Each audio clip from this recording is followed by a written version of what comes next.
All right, guys, the Oscars is tonight, and I'm here to finish off what I started and bring you my top five Best Picture nominees ranked from worst to best. I would say, compared to my last video, what distinguishes these movies from those is that while my bottom five were all pretty skippable or ones that I do not see myself ever going back to again, these are all very watchable, rewatchable. I've rewatched a couple of these, which I'll talk about, and all worth your time, and all worthy of being Best Picture nominated. So, yeah, let's get started with my number five pick. My number five pick is The Banshees of Inisherin, written and directed by Martin McDonagh.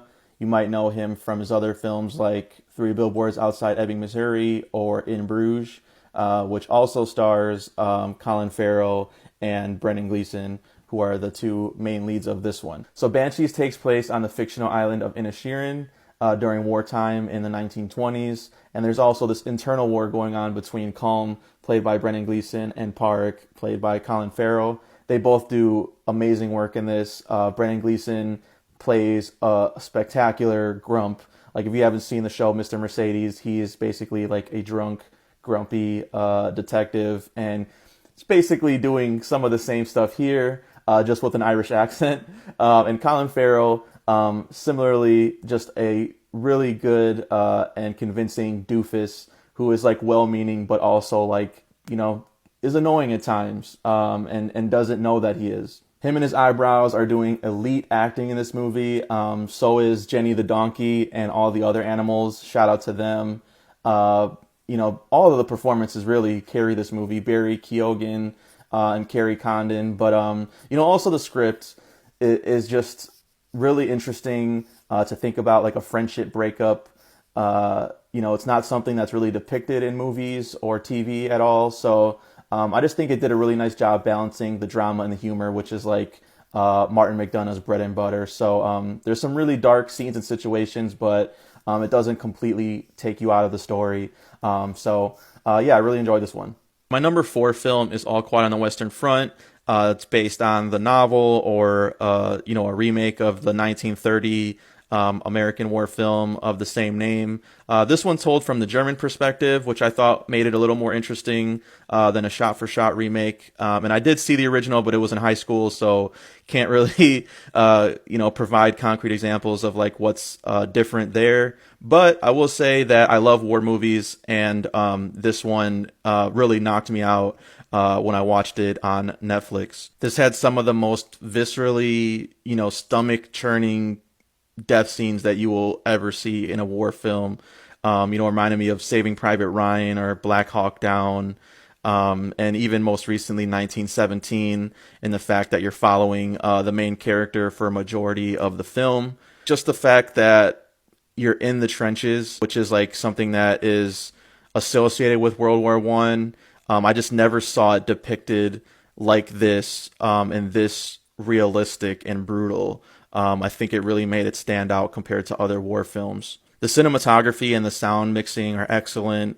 So is the lead performance here, and the supporting characters too. You really feel for them, even though like you don't get to know a lot about them.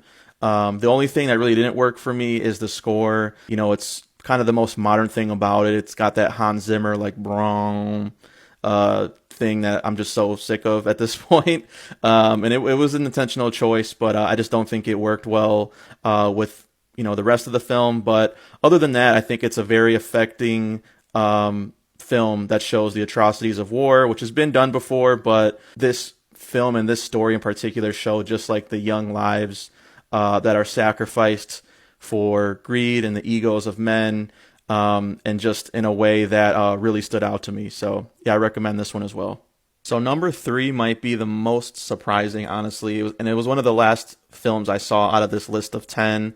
It's Women Talking, directed by Sarah Polley, also written by her. It just stars some of the best actresses of this modern era, including Frances McDormand and Claire Foy, Rooney Mara, Jessie Buckley, all doing really good work. I really don't understand how none of these actresses got nominated for this film. Yeah, really one of the biggest snubs, I would say, for this year.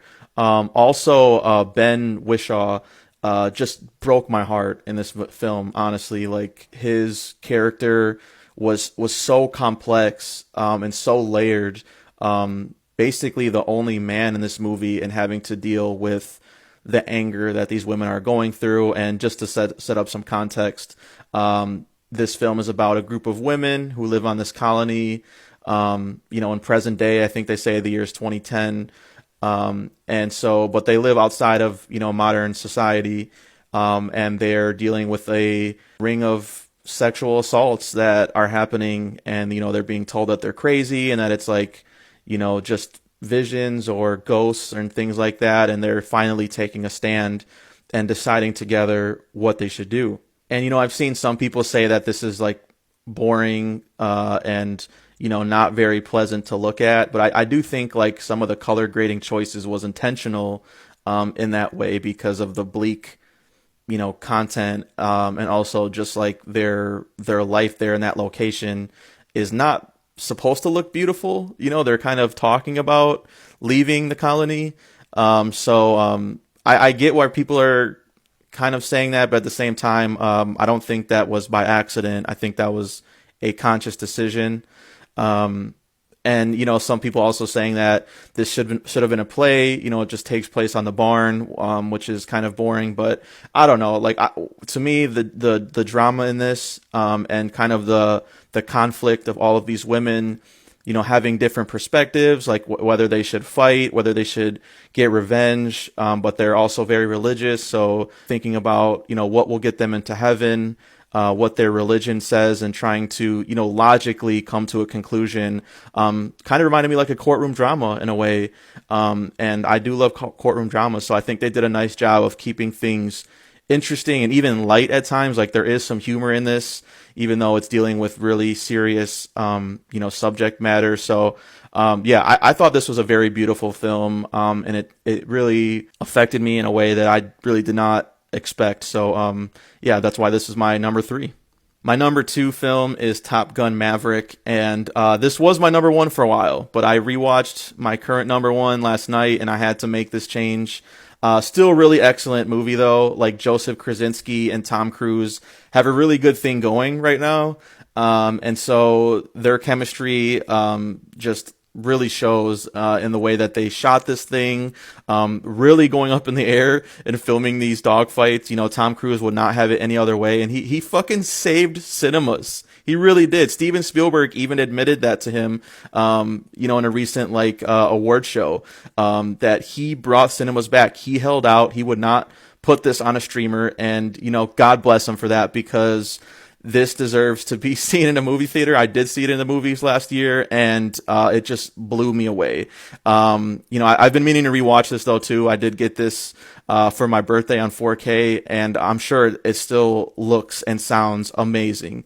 And the supporting performances from Jennifer Connelly, Glenn Powell, and Miles Teller in particular just sell all of this stuff that should not work, but it does, because they are 100% committed to these parts. Bringing Val Kilmer back should not have worked, could have gone wrong a million different ways, and it did. Like, they made me care about these characters and this franchise, which I really don't, and it should be up for way more awards than it is, but because it's an action movie, it's not. But this is one of the best action movies you'll see from last year, this and RRR.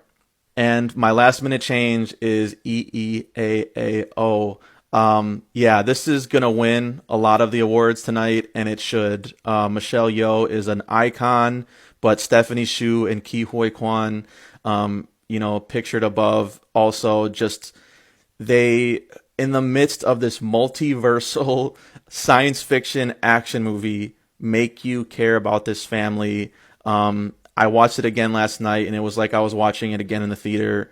Almost a year ago. It came out last April, and I remember seeing it in theaters, and similarly just like blown away by what they accomplished. So I hope the Daniels keep making weird stuff like this, and I wish they win all the Oscars, because this movie is unlike any other you will see.